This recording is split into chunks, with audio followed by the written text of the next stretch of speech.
E aí, meninos do segundo ano, tudo bom com vocês? Sentindo aí um youtuber falando isso.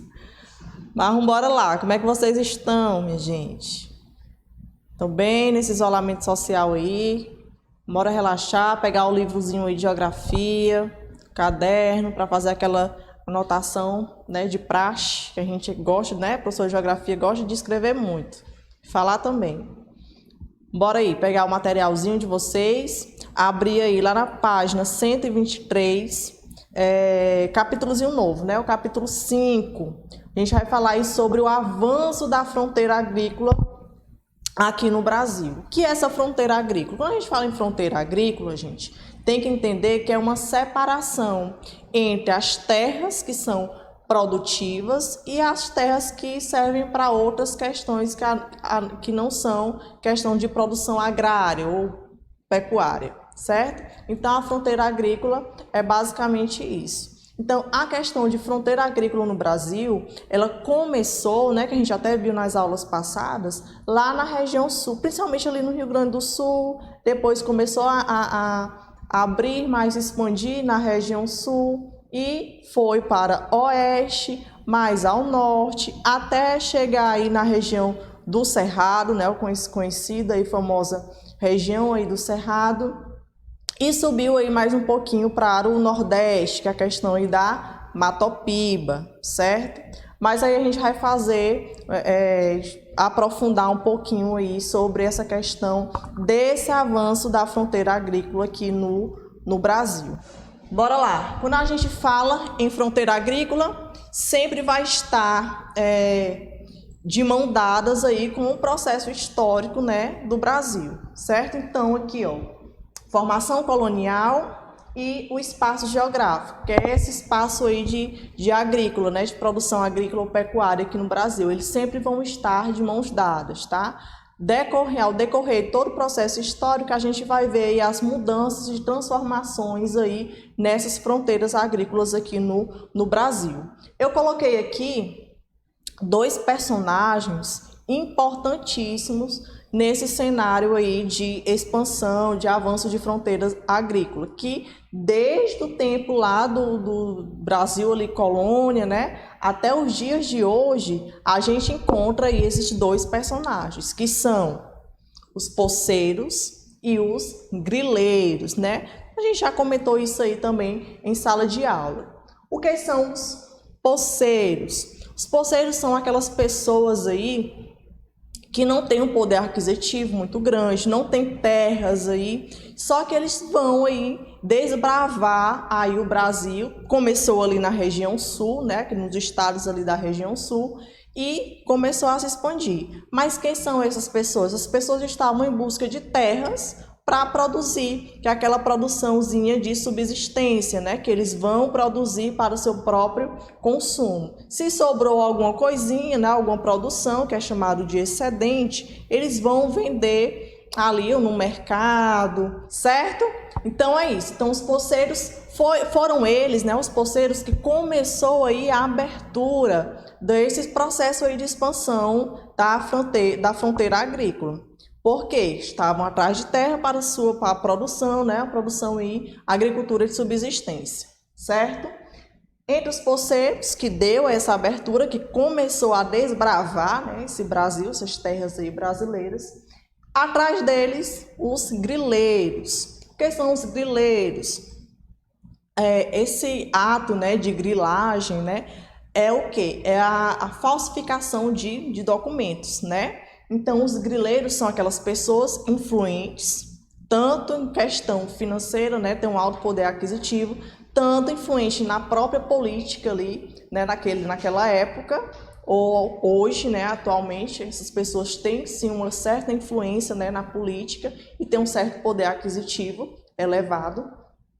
Eles, vendo ali os poceiros, né, tomarem de conta, né, de algumas terras para sua produção, eles iam aí atrás desses poceiros com esse documento falso, né? Porque grilagem, né? Até eu expliquei em sala de aula para vocês que eles pegavam um documento, um falso documento, dizendo que aquela porção de terras ali eram deles, e eles colocavam dentro de uma gaveta cheia de grilo, né? Que aí com o tempo aquele papel ia ficar amarelado, dava um aspecto aí de antigo, né, esse documento.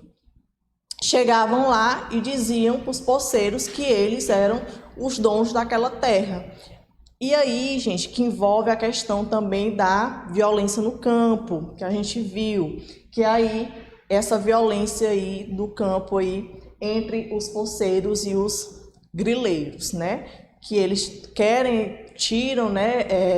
Querem tirar a todo custo essas pessoas aí daquelas terras, com a maioria das vezes com esse documento falso, né? Que é chamado de grilagem.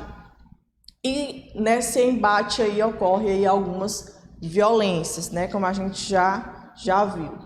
E no meio disso tudo vai ter quem? O Estado, né? O Estado ele vai estar aí tanto para diminuir aí essa violência aí no campo, né? Investigando alguns documentos, né? Dessas pessoas que dizem ser donas dessas terras, e também na questão dos poceiros, né? Para regularizar, né? Algumas áreas, algumas terras. Então, o Estado ele vem para poder amenizar, né? Pelo menos na teoria tem que ser desse jeito, amenizar aí essa questão aí de contendas entre poceiros e os grileiros, tá bom? As consequências aí dessa expansão, né, da fronteira agrícola, a gente vai ter como consequências mais terras para práticas agrícolas, se está expandindo, está crescendo, então são mais terras aí para a produção, né? E a gente sabe que a produção aqui do Brasil tem como a predominância a monocultura, não é? Aquela questão ali, somente um tipo de cultura. No caso aqui do Brasil, a gente vai ter a predominância aí do cultivo da soja. Outra consequência, desmatamento. Se eu vou plantar só um tipo de cultura, e aquela cultura, ou aquele arroz, ou aquele milho, ou a própria soja, não é nativo daquele lugar, então eu vou ter que fazer o quê? Retirar essa mata nativa, através do desmatamento, para poder plantar ali essa nova cultura, né? Para poder produzir aí, vender, exportar, tudo mais. É o que acontece. Muitas das vezes, aquele solo ou aquele tipo de clima ali daquela região, ela não é proveniente para aquele certo tipo de cultura. Então, o que eles fazem? Eles fazem alguns processos químicos aí, né, no solo, colocam aí agrotóxicos, herbicidas, alguns produtos aí químicos para poder melhorar tanto o solo e também ter mais eficiência nessa produção da cultura ali que eles estão produzindo. Outra consequência aí, concentração fundiária. O que é isso? A concentração de terras. É um grande número aí de terras na mão de poucas pessoas, que são os chamados os grandes latifundiários. Certo? Então, essas aí são as consequências aí negativas dessa expansão agrícola aqui no Brasil. No Brasil também existiu vários programas, né, vários meios aí para acelerar essa expansão, né, da fronteira agrícola. Como eu disse, no começo ali era predominante, né, a agricultura lá na região sul. Só que tivemos aí vários projetos políticos, né, para poder expandir, ou melhor, interiorizar, né, ou seja, adentrar cada vez mais ao interior aí do Brasil, para ter aí mais novas áreas produtivas, né, para poder aí exportar. A gente teve aí no governo Vargas, né, lá em 1930, 1945, a chamada Marcha para o Oeste, que era um programa onde eles levavam aí tecnologia, né, dentro da agricultura para estas áreas, até mesmo chamando, né, o povo para ir produzir aí nessas áreas, né, na região oeste ali do Brasil. Transferência da capital do Rio de Janeiro para Brasília, lá em 1960, foi também primordial para essa questão, esse processo de interiorização, né, do Brasil, que as pessoas, né, a concentração demográfica era mais ali no litoral, não é isso? Então, com essa transferência, né, de capital para Brasília, começou aí as pessoas a ir mais para o interior do Brasil. Consequentemente, também a fronteira agrícola, né, as áreas agricultáveis também foi crescendo para essa região. E durante a ditadura militar, teve o quê? Em questão de expansão dessa fronteira agrícola. Expansão para o Cerrado e para a Amazônia. Essa questão do Cerrado fica bem no centro, né, do Brasil aqui. E na região norte, né, que a região norte aí, a predominância era mais a criação de gado. E também se estendeu aí a agricultura. E ficou lá o gado, a pecuária e a agricultura tendo como a sua predominância em termos de expansão, né, em termos de produção, melhor dizendo. A criação aí da Transamazônica, que foi aí um meio, né, para melhorar aí o escoamento dessa produção, né, isso com a Transamazônica. Pecuária extensiva, que é aquela pecuária mais tradicional, não é isso, que utiliza de ferramentas aí mais tradicionais, mais arcaicas, certo? Então, não gera aí uma grande produção, tá bom? E aqui também a gente vai ver as principais produções do meio rural aqui no Brasil, né? O que é que o Brasil está vendendo para fora, está exportando, né? O que é que a gente tem de mais valioso aqui em termos de agricultura, né? De agronegócio, melhor dizendo. Quando a gente começa a exportar, né? Vender para fora, a gente já muda aí a nomenclatura, a gente já fala de agronegócio, tá?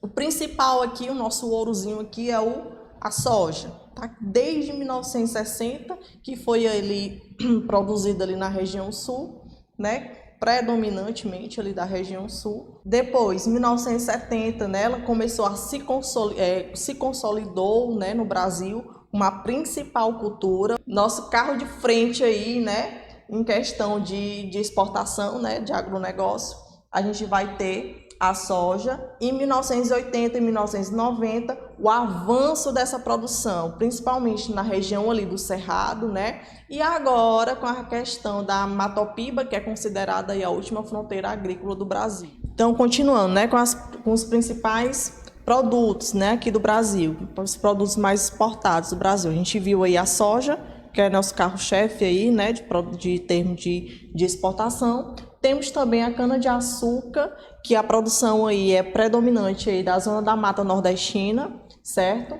E a questão da cana-de-açúcar é bastante interessante, que desde que começou lá em 1970, porque lá em 1970 a gente teve a crise mundial aí do petróleo, né? Então aí resolveu ter uma alternativa para questão de combustível. Então aqui no Brasil foi feito, né, criado o programa Proálcool, né, que é o programa aí nacional do álcool, produção de álcool para poder substituir aí a gasolina.